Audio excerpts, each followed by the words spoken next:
dan kewajiban menghapus penjajahan disejajarkan dengan rasa kemanusiaan. Dalam penulisan buku yang saya baca ini bisa memadukan antara penelitian hukum normatif dan sistematik literatur.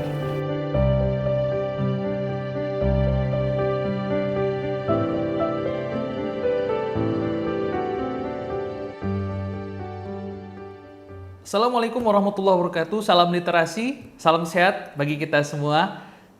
Kembali ke channel saya, hari ini saya akan mereview buku inspiratif yang diberikan oleh ayahanda Deddy Iskandar Batubara dengan judul Politik Uang di dalam Pilkada. Kita akan membahas apa yang menjadi makna kalau kita bicara tentang pemilihan, baik pemilihan presiden, pemilihan anggota legislatif, ataupun pemilihan kepala daerah. Tentunya hari ini masih terindikasi dengan adanya money politik.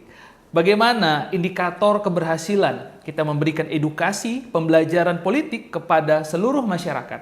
Dan buku ini sangat bisa menjadi inspirasi bagi calon pemimpin di masa yang akan datang. Nah, kalau kita membedah dalam buku yang inspiratif ini, kita bicara tentang adil dan keadilan. Nah, kalau kita bicara adil dan keadilan menurut falsafah negara Republik Indonesia, ini sudah diteliti oleh ayahanda Deddy Iskandar Batubara di tahun 2024. Kalau kita mengambil makna kata adil yang pertama, adil bermakna sebagai salah satu kriteria dari hasil transformasi perjuangan pergerakan kemerdekaan yang diharapkan dari tercapainya sebuah kemerdekaan. Bagaimana kita memiliki hak demokrasi, bagaimana kita memiliki hak untuk menyampaikan pendapat, ini salah satu merupakan rasa keadilan. Kata adil yang pertama ini disejajarkan dengan 3 kriteria lainnya. Ada merdeka, berdaulat, dan juga makmur. Kata adil yang kedua, adil sebagai sifat kemanusiaan yang menjadi dasar atau sila kedua dari negara Republik Indonesia yang berkedaulatan rakyat. Bagaimana kita menciptakan adil? Menurut Sumbangsi Pemikiran, bagaimana menciptakan sumber daya manusia yang berkualitas. Kata adil kedua disejajarkan dengan kata beradab. Dalam hal ini, kalau kita memahami dalam intisari dalam buku ini, negara meletakkan pondasi dasar pembangunan sumber daya manusia yang memiliki sifat dan sifat yang beradil dan beradab.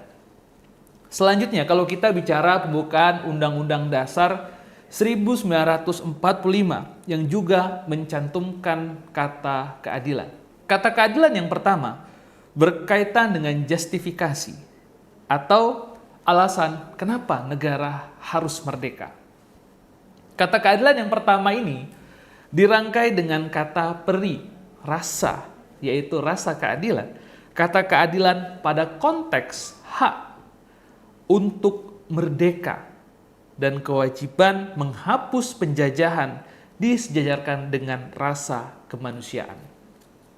Jadi banyak hal yang bisa kita ambil makna bagaimana membuat satu indikator keberhasilan untuk memberikan pendidikan politis bagi masyarakat.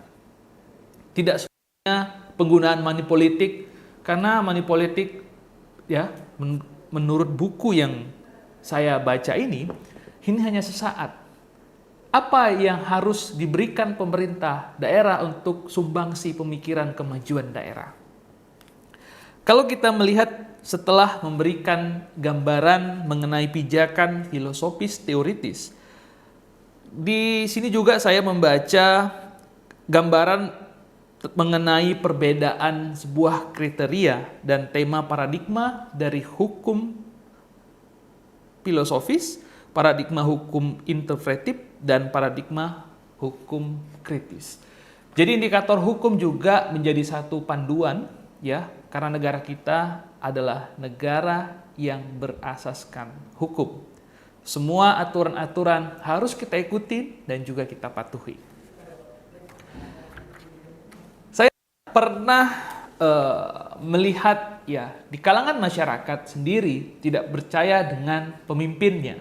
Tapi hari ini dan ke depan, bagi calon pemimpin masa depan, tentunya mulai hari ini dan ke depan kita harus membuat sebuah penelitian indikator keberhasilan bagaimana kita memberikan edukasi politis yang sesungguhnya, memberikan edukasi politis yang sebenarnya, baik dari sisi pendekatan, metodologi, dan juga instrumen. Kalau kita bicara dalam penelitian hukum, terdapat beberapa pendekatan yang tujuannya mendapatkan informasi dari berbagai aspek mengenai isu-isu daerah. Pendekatan berbasis kasus, ada juga pendekatan perundang-undangan, dan pendekatan komparatif maupun pendekatan konseptual. Nah, pendekatan ini harus bisa menjadi salah satu nilai ukur keberhasilan sebuah indikator pencapaian. Sehingga dengan metode yang digunakan dalam penulisan buku yang saya baca ini bisa memadukan antara penelitian hukum normatif dan sistematik literatur. Ini yang menjadi inti dari pencapaian ataupun hal yang sangat inspiratif di dalam buku yang sangat berharga yang diberikan kepada saya.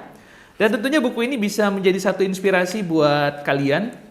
Ini juga hal yang sangat menarik tentunya. Silakan aja bagi yang mau berminat, nanti saya akan kasih literatur intisari dari buku tentang politik uang di dalam pilkada. Nah, yang terakhir, bagaimana kita menilai dari analisis yuridis normatif di pilkada? Kedudukan pilkada dalam sistem politik Indonesia. Sistem politik dan penyelenggaraan kekuasaan negara di Indonesia yang bertujuan mencapai cita-cita negara hukum dan mengalami perubahan besar pasca amandemen Undang-Undang Dasar Republik Indonesia tahun 1945. Sebagai negara hukum dan negara yang menganut prinsip demokrasi sesuai rumusan International Commission of Jurists di Bangkok tahun 1965, penyelenggaraan pemilihan umum yang bebas merupakan salah satu syarat dari 6 dasar bagi negara demokrasi yang tunduk pada rule of law. Demikian eratnya hubungan antara pemilihan umum dan juga demokrasi. Dalam pemilihan umum, jabatan politis presiden dan wakil presiden, anggota Dewan Perwakilan Rakyat, anggota Dewan Perwakilan Daerah, anggota Dewan Perwakilan Daerah, Provinsi, Kabupaten, dan juga kota. Semua ini harus berdasarkan penelitian, pencapaian indikator, tidak lupa kita mengikuti aturan yang berlaku khususnya di negara tercinta kita, Republik Indonesia. Mudah-mudahan buku yang inspiratif ini, informasi yang saya berikan bisa bermanfaat buat teman-teman yang menonton video ini. Saya akan mereview kembali buku-buku inspiratif selanjutnya. Mudah-mudahan ini menjadi satu nilai edukasi literasi bagi calon pemimpin di masa yang akan datang. Salam literasi dari saya, terima kasih. Assalamualaikum warahmatullahi wabarakatuh.